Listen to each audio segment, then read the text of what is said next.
A and B have coordinates -2, 10, and 12, 3, respectively. So we want to find the gradient of AB. Okay, so we have the point A is -2, 10, and a point B is 12, 3. Part A, we want to find the gradient. So the gradient of ABM is equal to, well, looking at the x-coordinates of the two coordinates, B is the coordinate on the right hand side, so I'm going to put B as y2, x2. So I'm going to put 3 minus on the top of my gradient, and I'm going to put 12 minus on the bottom of my gradient. And then so on top I get 3 minus 10. And underneath I get 12 minus 2. So we end up with -7 over 14, which cancels to give me -1/2. That was part I. So part 2 then says find the equation of AB. So I'm going to use a point. The point I'm going to use is A. So I'm going to use the formula y minus y1 equals mx minus x1. Remember, this is now A-level maths. You should be using more sophisticated methods. You shouldn't really be using y equals mx plus c, and this will help you further on in your A-level maths. So start getting used to using this equation. So substituting in my y coordinates, I get y minus 10 equal to -1/2 times x minus -2. Usually I like to get rid of fractions, so I'm just going to double up the equation quickly. So I get 2y minus 20. That's going to be equal to -x minus 2. And so I'm going to add 20 to both sides. So I get that y is 2y, should I say, is equal to -x plus 18. And if I divide both sides by 2, I can rewrite this around. I get a tidy equation in the end of y equals 18 minus x all over 2.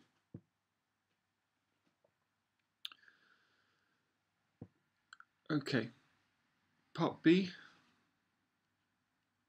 part I, says the line L is perpendicular to AB and intersects the y-axis at the point 0, 1. The lines AB and the lines L intersect at the point D. So I want to write down the equation of L.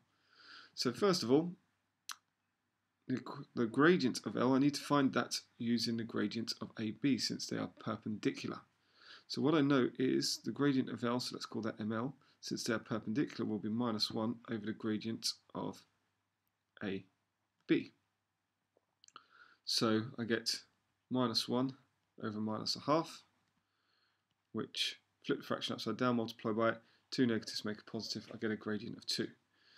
So now, substituting that into the equation of a line, I get y minus -1, so the point I'm given is C is 0, 1, equal to 2x minus 0, because the x-coordinate is 0. If I subtract 1 from both sides, because this is going to be +1, I get the equation y equals 2x minus 1. Okay, let's look at how the marks are awarded in these two parts before moving on to the rest.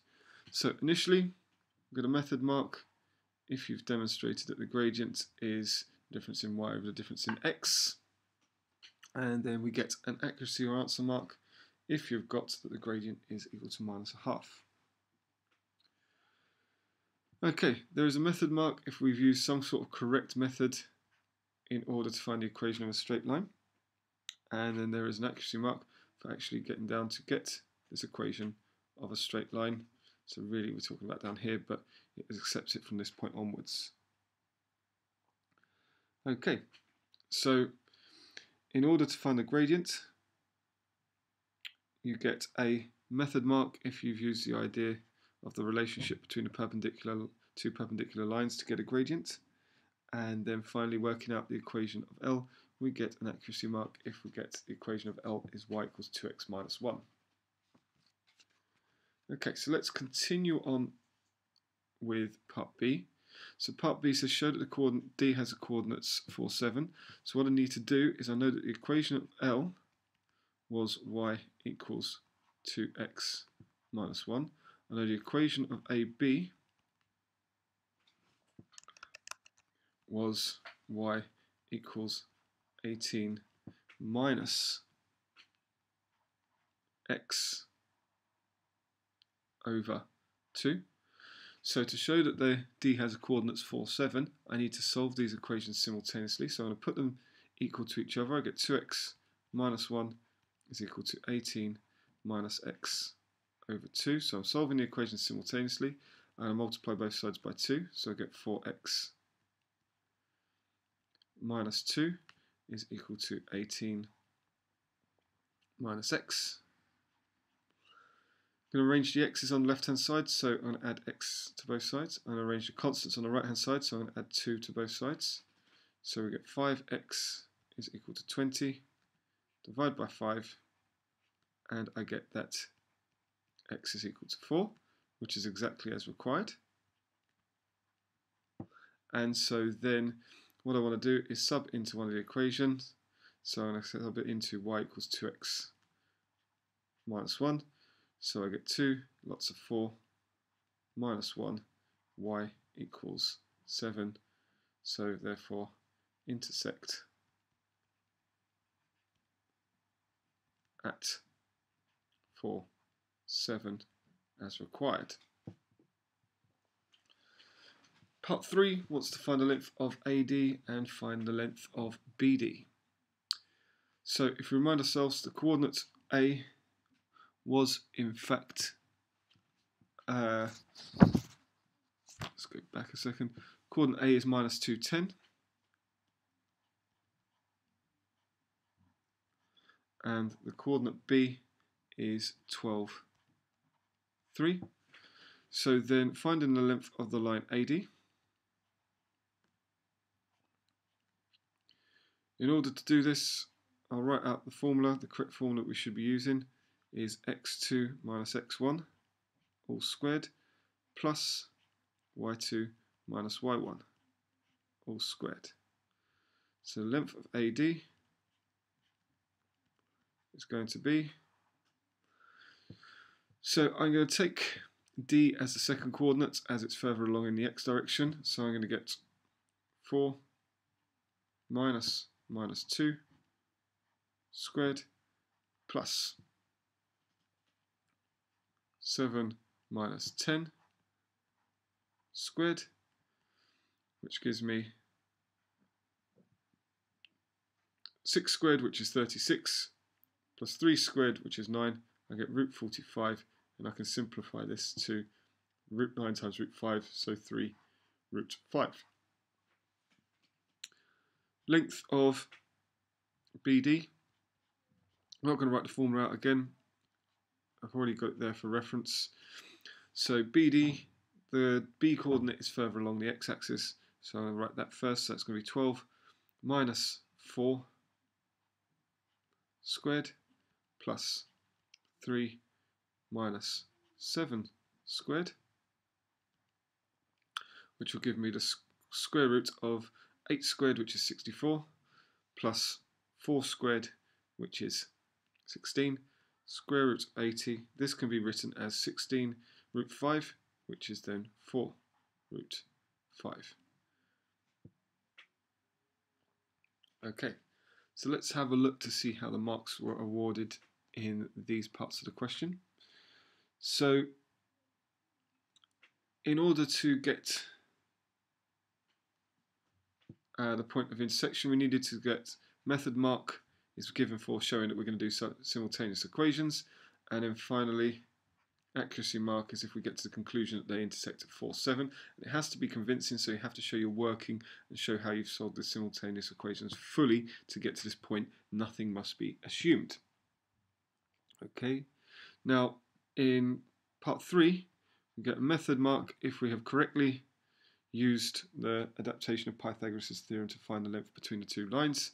We then get an accuracy mark for root 45 or 3 root 5, and we get an accuracy or answer mark for root 80 or 4 root 5. Okay, so let's look at the final part of the question. Part CD, it says point E is so that D is the midpoint of CE. Find the coordinates of E. Now what I know is point C, sorry, brackets wrong way around, point C was given to us as 0, -1. And the point D we showed was the point 4, 7. So if this is my midpoint, what we're going to do is we're going to use the formula of a midpoint. So a midpoint is found by adding your x coordinates together and divided by 2, it's finding the average. Adding the y coordinates together and dividing by 2, again finding the average. So what I know is I've actually got the midpoint here, so I know that 4, 7 is equal to 0 plus x2 over 2 plus -1 plus y2 over 2. And what I get is two equations, one in x and one in y. So I know that 4 is equal to 0 plus x2 all over 2. So that's not x squared. Let's get rid of that, make sure that's clear. It's x2. So 0 plus x2 over 2 is just x2 over 2. If I times it by 2, I get that x2 equals 8.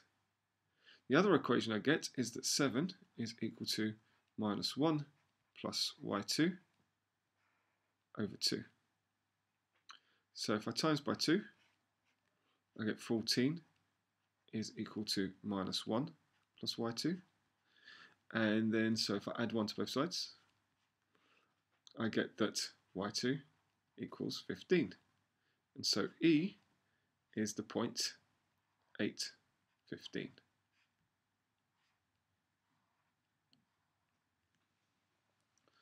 Okay, part 2 asks you to write down the geometrical quadrilateral for ACBE. This can't be done without having a sketch. So we're going to start off, we had the point A is -210. So let's call this A is -210. And then we had this point B, which is 12,3. So it's further in the x direction, but lower in the y direction. So let's call this the point B, 12,3. And what I had was this line that connected the two. We then had a point C, which is 0, 1. So a little bit to the right of A, but to the left of B, and in between the two. So let's just call this C 0, 1, not 0, -1. Remember, it's a sketch. In fact, actually, let's put this a little bit further out. Probably out here a bit. So let's do 0, -1. It's down to here. C is 0, 1. We showed that it was perpendicular to this line and it hit at 4, 7. So that was D is 4, 7. And what we've just done is we've extended it so that this is the same length. So this length is the same length as this length to this point E, which we've just found as 8, 15. So I've got, if I join up the shape, I've got this shape here, which might be hard to tell from shape. It's quadrilateral. What I know is that AD we found as 3√5 and BD was 4√5. So I know that these are not the same length diagonals. So what I've got here in that case is a kite. Since the diagonals are perpendicular, they are not both at a midpoint. It's equal this way here, so I've got a line of symmetry down the middle. But essentially, I mean, it's not the greatest, it is just a sketch. What we're looking at here is something along the lines of this, because this is a kite, and you have these two sides here that are the same length, but then the other two sides are not the same length. So let's have a look to see how we awarded the marks here. You get a method mark if we've got some sort of correct method for trying to find the coordinates, and then if you get the actual coordinates 8, 15, you get an accuracy mark. Finally, you just get a standalone mark if you state that the kite is the correct name for the quadrilateral. Well, I hope that all made sense and that you understood the explanations.